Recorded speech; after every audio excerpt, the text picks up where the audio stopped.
So you can use Textual to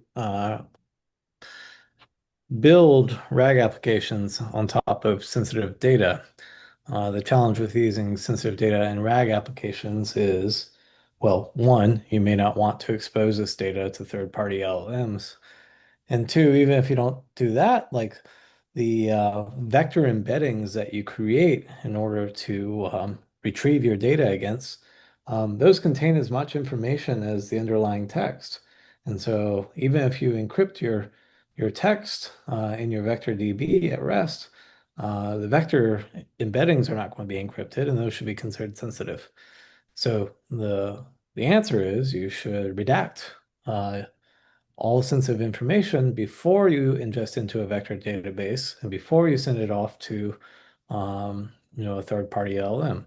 And so we'll show how to do that using Tonic Textual pretty easily in a way that is, you know, completely transparent to the user. The user doesn't see any of the redaction, they just see the information that they want to retrieve. Okay, so in this notebook, we'll just quickly install Tonic Textual.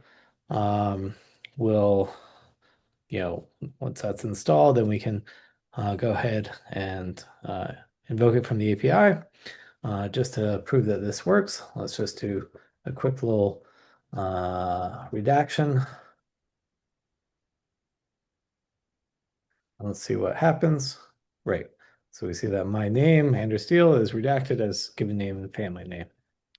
Okay, so now let's create a very simple uh, vector data store. And I'm just going to describe a little bit about the organization at Tonic, imagining that someone were trying to build some sort of um, retrieval agent on top of these. So Robert Kim is head of growth marketing at Tonic.ai. Robert studied economics at UC Berkeley.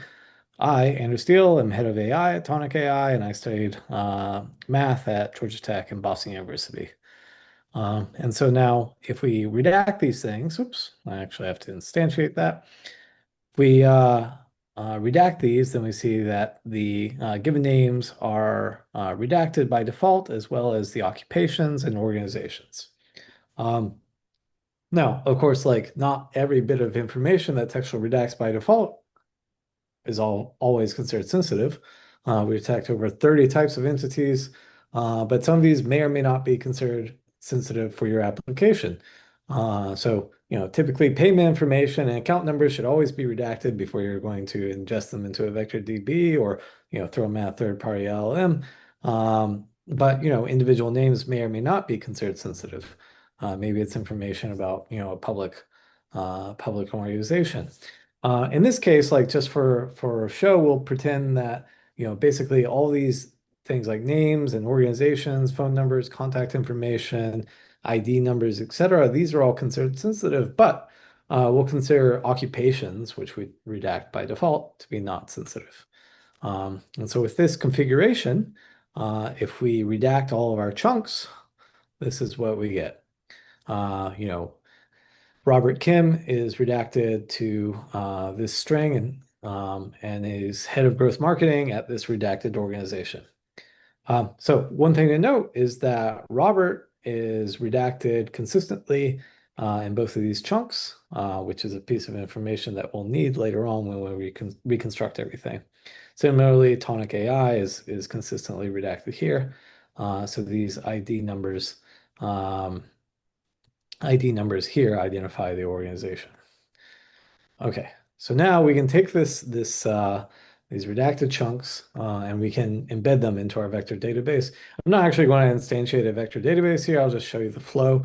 The flow is you take your chunks, now that they've been redacted, you create the embeddings for those redacted chunks. And so each of these is now, we have 4 vectors of shape, 1,536 dimensions using this small embedding model. And now we're going to query, we're going to imagine a query that a user might submit to this knowledge system. And we're going to redact that query in the same way and retrieve um, their redacted query against our redacted documents. Okay, so the user asks, who is head of marketing at Tonic AI?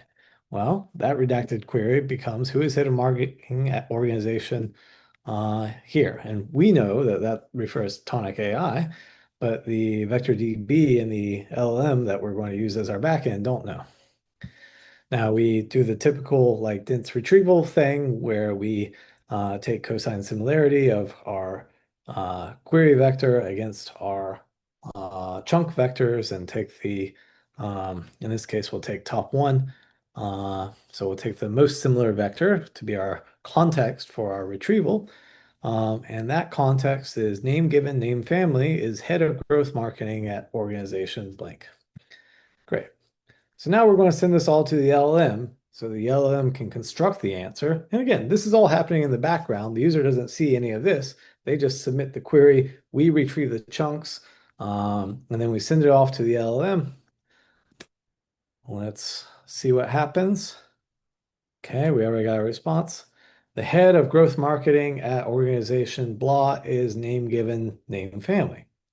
So that's happening in the background, and then we would deliver to the user the unredacted response. So textual allows you to go backwards from this redaction, and we see the head of growth marketing at Tonic AI is Robert Kidd.